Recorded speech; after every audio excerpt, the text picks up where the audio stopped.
juntos lo que tengamos que leer juntos.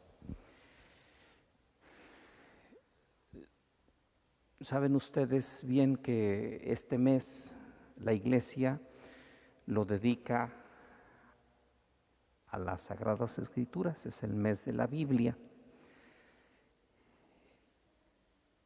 Y una de las cosas que podemos nosotros retomar para nuestra vida en las familias, y esto es lo que de alguna manera la Iglesia nos invita a hacer, es a tener la Biblia en casa, pero no como un libro más.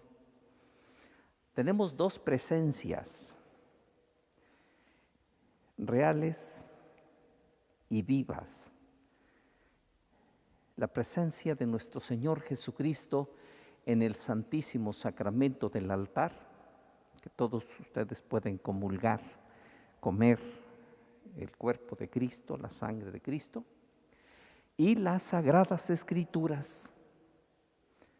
La misma Biblia dice, la palabra de Dios es viva y eficaz.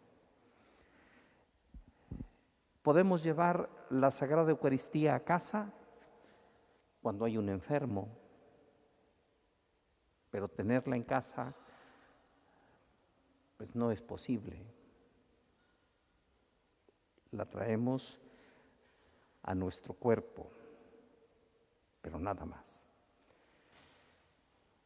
La Biblia es la presencia de Dios en nuestra casa y podemos hacerle un altar. A veces tenemos las imágenes de los santos en nuestros altares y no tenemos las Sagradas Escrituras en el altar. Ahí está Dios en su palabra que nos habla. Por eso la liturgia de la Eucaristía y la liturgia de todos los sacramentos conserva ese momento en el que se proclama la palabra de Dios, para que escuchemos la palabra de Dios. Yo he querido hacer un pequeño recorrido de San Jerónimo y las Sagradas Escrituras por dos detalles. Él fue quien nos acercó la palabra de Dios, ya lo vamos a ver ahorita, para que pudiéramos adentrarnos en la Escritura,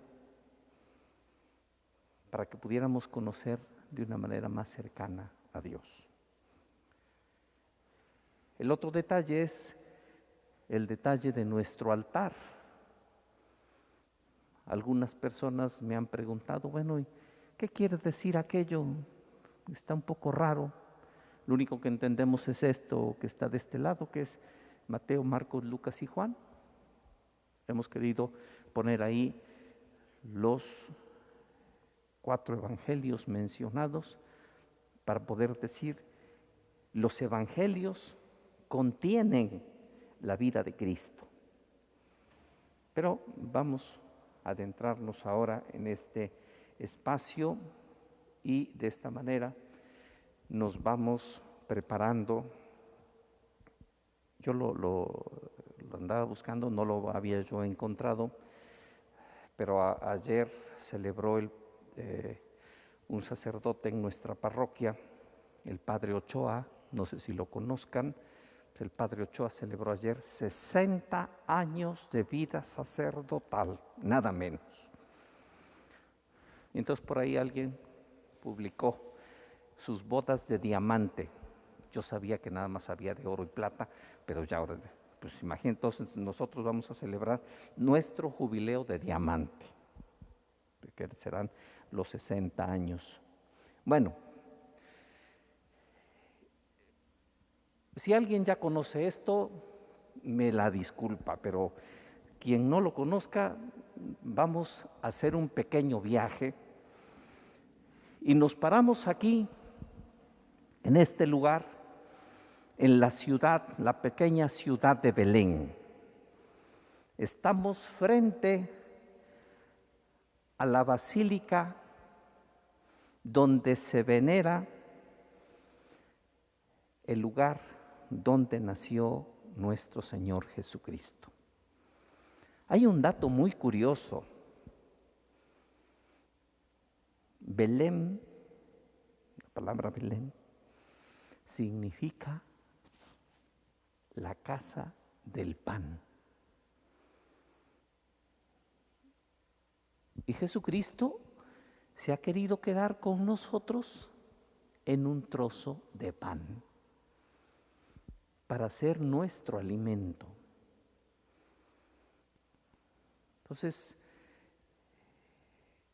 vamos al principio de todo, al inicio de todo, para caminar en este año santo. En el 2012, el Papa Benedicto XVI estaba aquí, en este lugar.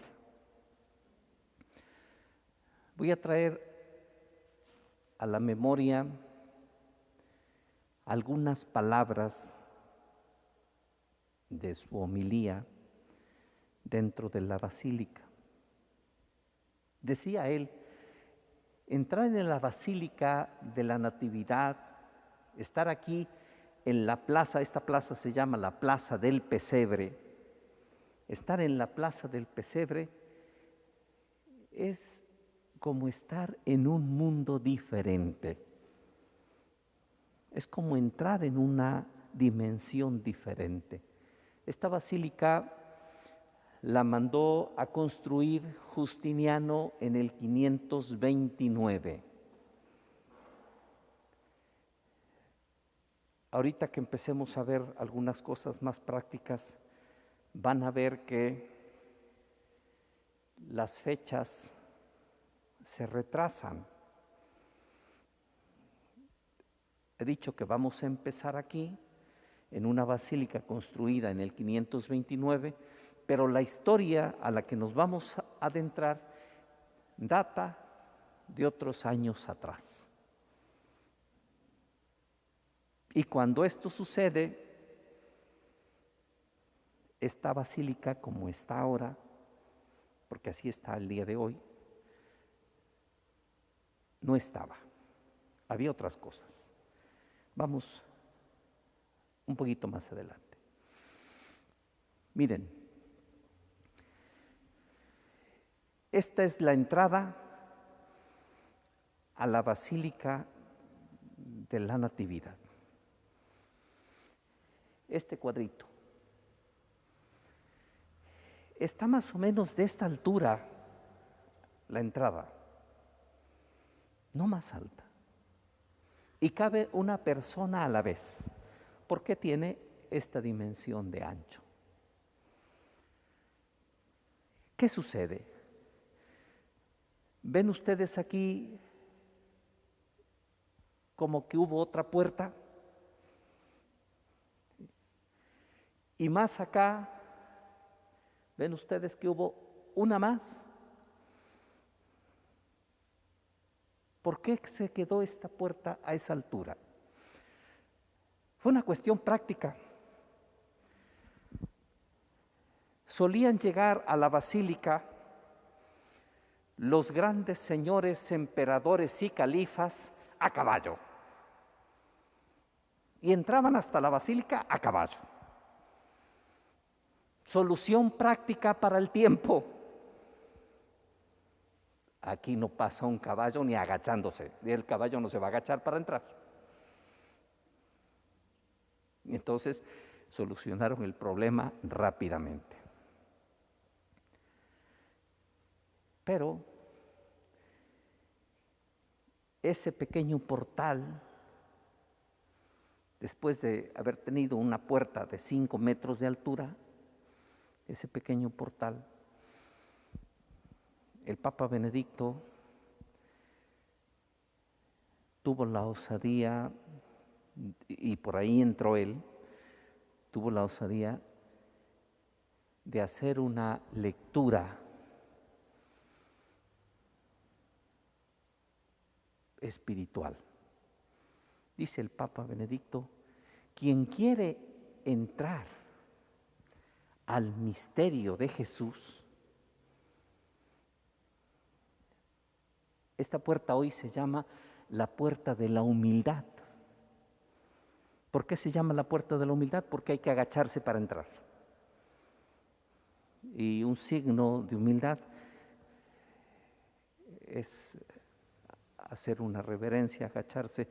Cuando alguien te está regañando y sabes que tiene la razón, agachas la cabeza y entonces se baja el problema. Bueno, pues la puerta de la humildad nos permite adentrarnos al misterio.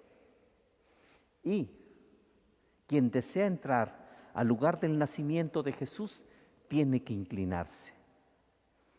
Y decía el Papa en el 2011, me parece que en eso se manifiesta una cercanía en esta noche santa. Si queremos encontrar al Dios que ha aparecido como un niño, hemos de bajarnos del caballo. Todos los que llegamos ante esa puerta nos explican exactamente lo mismo que les he explicado hace un momento. El Papa lo sabía, porque también se lo explicaron cuando llegó. Uno ve aquella plaza grandísima y de repente hay una puertecilla allá y el que te va guiando te dice, esa puerta es la puerta de la humildad. Dice el Papa, tenemos que bajarnos del caballo de nuestra razón ilustrada para entrar y poder contemplar a ese Dios que se ha querido bajar de sus prerrogativas divinas y ha querido entrar en nuestra humanidad. Entonces, aprovechó muy bien el Papa esa noche de Navidad que fue a celebrar a la Basílica de la Navidad. Pero eso es solamente la entrada. Cuando uno está dentro, se da uno cuenta que hay un hueco, que abajo hubo otra construcción. Y esta majestuosa construcción todavía siguen restaurándola al día de hoy. Es parte de todo un proceso histórico. El lugar donde vamos a ir está por aquí. Esta es la parte interesante de este sitio.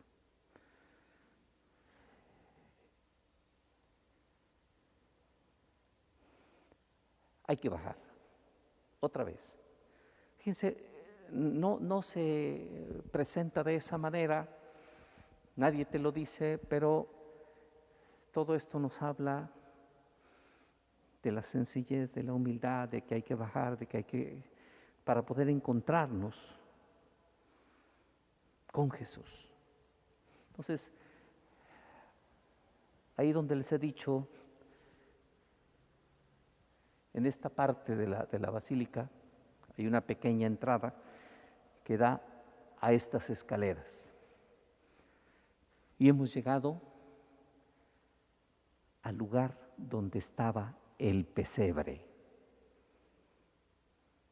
Ahí donde todo esto que nosotros sabemos por la Biblia, en la narración de San Lucas, ahí donde nació Jesucristo, en el pesebre se conserva hasta el día de hoy una pequeña viga del pesebre y ahí se venera. Se entra por este espacio muy reducido y se va hacia abajo. Y entonces nos encontramos este espacio. En el suelo hay una cruz de plata para significar que ahí fue donde nació Jesucristo, en el piso.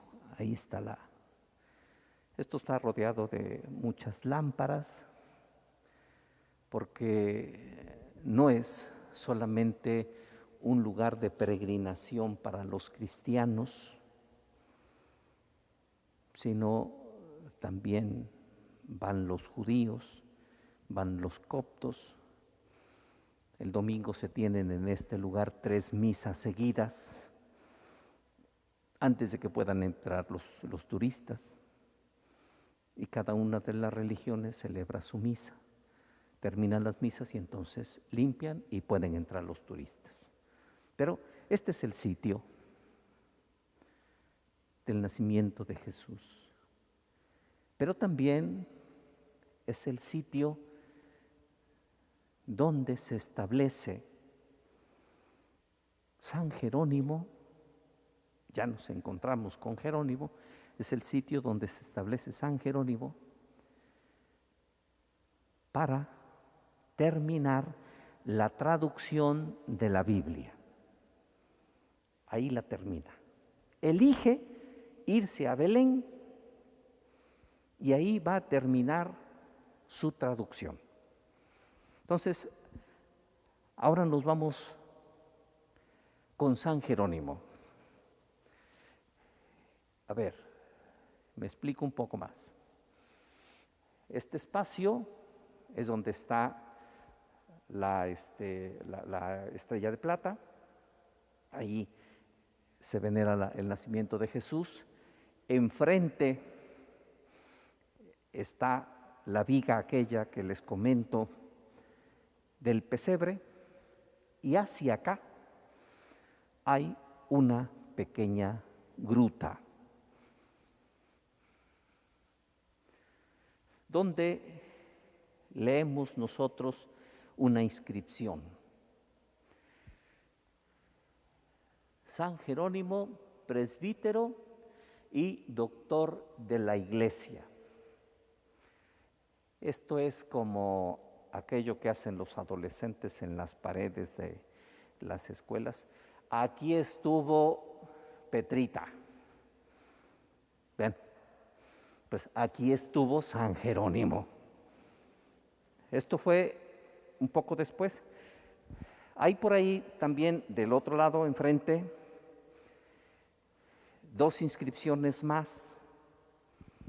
Una de una mujer que le acompañó hasta ese sitio y después ella fundó ahí mismo en Belén una casa de religiosas, y Jerónimo. Entonces están las Jerónimas y los Jerónimos. Son las 2 órdenes religiosas que surgen de este momento. ¿Quién fue San Jerónimo o quién es San Jerónimo para nosotros hoy en la iglesia? Pues es un gran erudito. Se empeñó en estudiar el arameo, se empeñó en estudiar el griego. El arameo lo aprendió de un judío errante, y el griego se fue a Grecia para conocer el griego que se hablaba en la zona. Todavía no tenía el proyecto de hacer la traducción de las Sagradas Escrituras. Lo hizo porque le gustaron los idiomas. Pero después, un buen obispo, al ver su trayectoria, lo agarra y lo quiere ordenar sacerdote. Y él no quiere. ¿Por qué? Porque además el hombre tiene un espíritu anacoreta. ¿Qué es eso, un anacoreta? Pues un hombre solitario que quiere vivir su espiritualidad, pero solo. Y entonces le dice al obispo: si me ordena sacerdote, no voy a ejercer en una parroquia, no voy a estar en una parroquia, quiero irme al desierto y estar ahí viviendo mi vida espiritual. El obispo acepta. Entonces, está entregado a un espacio de austeridad y penitencia constante, 2 veces por poco y se muere, por los ayunos prolongados que realizaba, y empieza a traducir las Sagradas Escrituras. Esto porque se lo pide el Papa Dámaso, que hoy también lo veneramos como santo, San Dámaso. Esto es en el siglo IV. Entonces, le encomienda que haga la traducción de las Sagradas Escrituras al latín, porque hasta ese momento solamente se tenía acceso a las Sagradas Escrituras en arameo y en griego. No teníamos otra lengua. El latín tenía como 2 versiones. A ver si no digo una barbaridad ahora, porque no sé el origen de cada uno de ustedes. Pero en Alvarado, en Jalapa y en Tepito se habla español, ¿no? Pero si ustedes van a Tepito, el español que se habla es muy específico. Y si van a Alvarado, más específico. En el latín había 2. El latín clásico, el de los clásicos, que ese es el que había estudiado Jerónimo, y el latín vulgar, el que hablaba el pueblo. Y el Papa San Dámaso le dice, mira, vas a traducir la Biblia al latín, pero vas a traducir en el latín vulgar. ¿Para qué? Para que cuando la gente escuche, entienda. Si no, va a ser imposible. Por eso la Biblia traducida por San Jerónimo se le llama la Vulgata, porque era la traducción vulgar. Esta Biblia nos sirvió en la Iglesia prácticamente hasta hace unos 70 años. Esa traducción de la Vulgata casi no se tocó. Y cuando se tocó, se quedó la misma traducción y los arreglos que se hicieron, ahora se le llama la Nueva Vulgata, que es lo que nosotros leemos aquí. Cuando nosotros venimos a misa, todos los textos, para hacer una unificación en lo que se lee aquí y lo que se lee en China, en chino, proceden precisamente de este lugar. Gracias al trabajo de San Agustín, de San Jerónimo, nada más la traducción de la Biblia, porque la hizo él solo a mano, le llevó 30 años de su vida. Porque además se dedicó a hacer su propia biblioteca.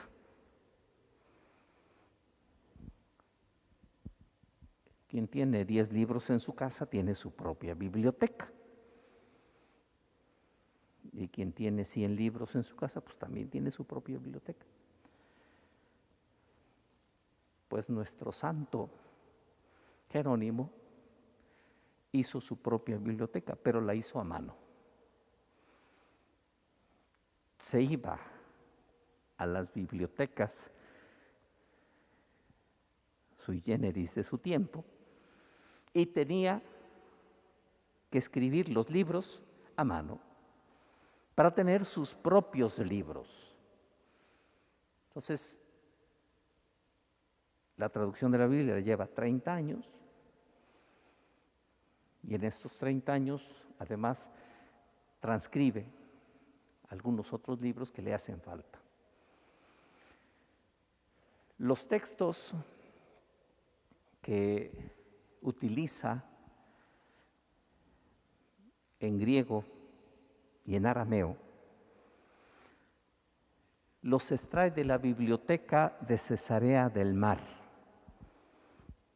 Ahí estaban contenidos los libros en su original. Y él toma del original y hace la traducción. Los textos más difíciles de traducir se hizo ayudar solamente por unos rabinos judíos que le ayudaron en la traducción. Pero todo el trabajo lo hizo él. Él muere a los 80 años, el 30 de septiembre del 420. Del 420. Todavía no estaba construida la basílica que vimos al principio. Pero ya estaba este espacio donde precisamente frente al lugar del nacimiento de Jesús, él fue a hacer los últimos trabajos. Ahí se la pasaba muchas noches a la luz de una vela. Todavía se conserva una losa en ese lugar donde se hizo la traducción de la Biblia al latín vulgar. Y por eso el Papa Bonifacio VIII lo proclama el 20 de septiembre de 1295, muchísimo tiempo después, doctor de la Iglesia. Porque su enseñanza ha servido en la Iglesia para que nosotros podamos entender las Sagradas Escrituras. Sigamos nuestro viaje.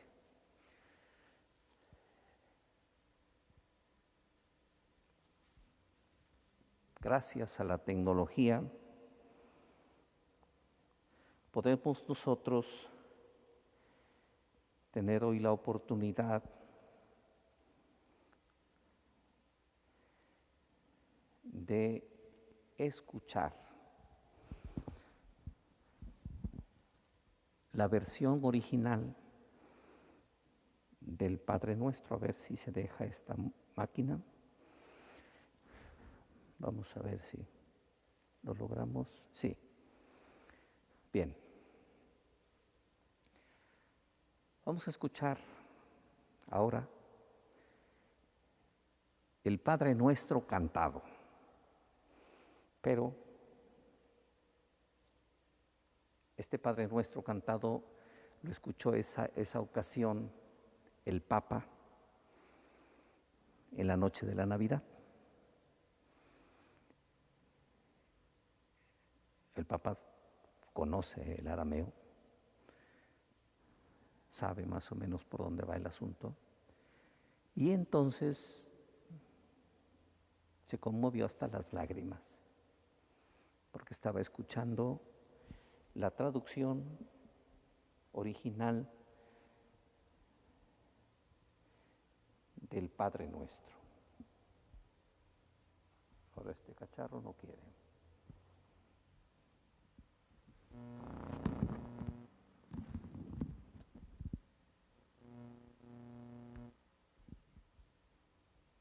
Bien.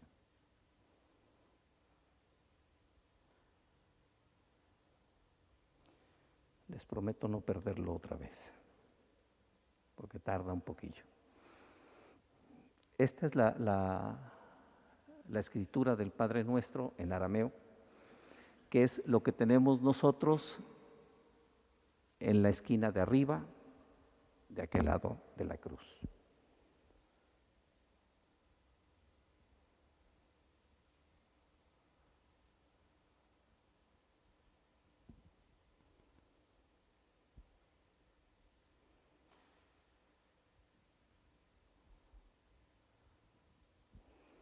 Bueno, mientras podemos, vamos a poner el siguiente. Este es en griego, que es la parte de este lado.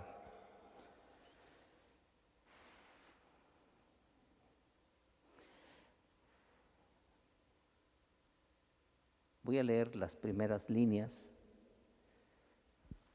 en griego. Lo veo mejor acá. Pater gemón, ho entus uranos, agiaceto, to onomasu, el ceto, ge basileia su, geneceto, to selmasu. Padre nuestro que estás en el cielo, santificado sea tu nombre. Y esto es lo que tradujo ya para el latín vulgar San Jerónimo. Pater nostre, quies in celi sanctificetur nomentum, advenia reguntum, fiat voluntas tua, sic in cielo et in terra, panem nostrum quotidianum da nobis hodie, et dimite nobis debita nostra, sicut et non domitus debitoribus nostri. Padre nuestro que estás en el cielo, santificado sea tu nombre. Es así como podemos nosotros ver un poquito el camino de la traducción. Esta cosa no quiere jalar.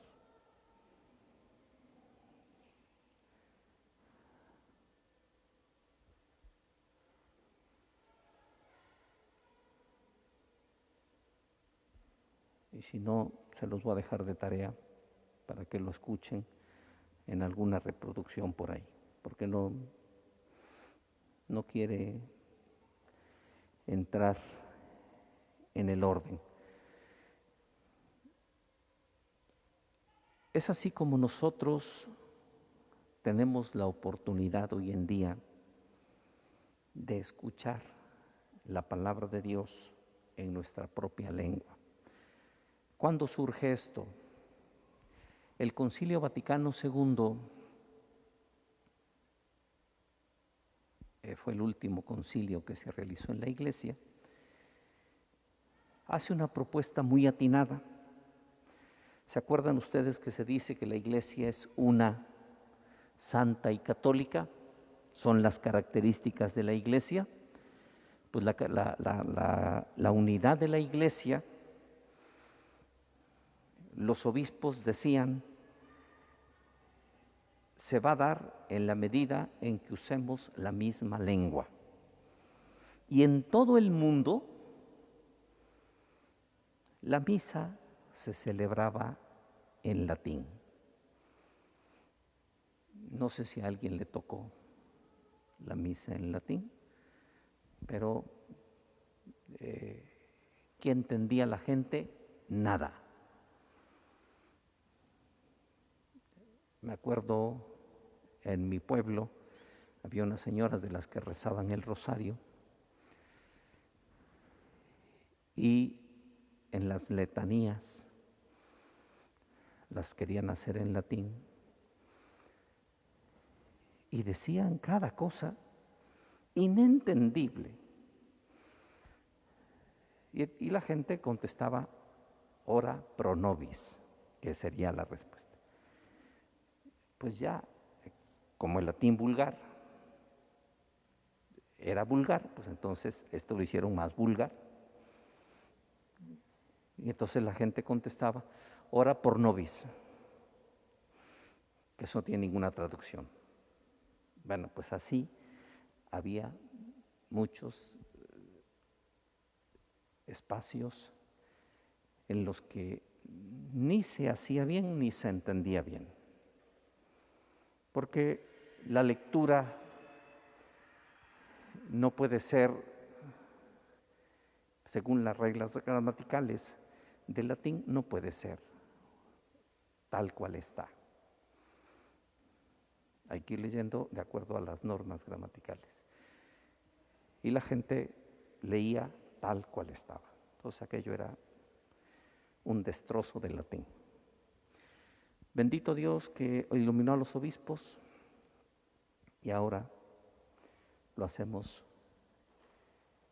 en español. Y hubo una reforma que nos tocó a todos, la última, de la consagración. Aquí me voy a confesar yo. Ven que a veces hago la fórmula en latín de la consagración, por dos detalles. Porque ven que la última traducción que nos mandaron para hacer la consagración dice por muchos, y la anterior era por todos. Y mi forma de pensar es, y la siguiente traducción va a decir por algunos. Entonces, para no traicionar al texto, mejor me voy al latín, que es más seguro, y siento que así nos acercamos más al misterio. No me da ningún cuidado porque sé que la gran mayoría de las personas que vienen a misa se saben esas palabras y se las saben en español. Entonces, podemos seguir con el latín sin ninguna dificultad. El Papa Benedicto XVI mandó editar en el misal romano, el libro este gordo que tenemos ahí arriba en el altar, mandó editar también en latín para todos los pueblos. Por eso está ahí puesto. Entonces, esa es la razón suficiente por cual hacemos aquí en la parroquia la versión en latín. De esto, ¿alguna pregunta? ¿Todo claro? Pues sí, dice que no responde. Nos quedamos con la duda. ¿Nada? Bueno, pues les invito, cada viernes, después de la misa, vamos a tener una pequeña meditación sobre algún tema importante. El próximo mes nos toca San Rafael, Guízar y Valencia todo el mes. Quien se interese por la espiritualidad de San Rafael, estamos aquí los viernes después de misa. Vamos a encomendarnos a la Santísima Virgen María. Dulce Madre, no te alejes, tu vista de nosotros no apartes. Ven con nosotros a todas partes, nunca solo nos dejes. Ya que nos proteges tanto como verdadera Madre, haz que nos bendiga el Padre, el Hijo y el Espíritu Santo. Bendigamos al Señor, demos gracias a Dios. Que tengan muy buena noche. Muchas gracias por quedarse.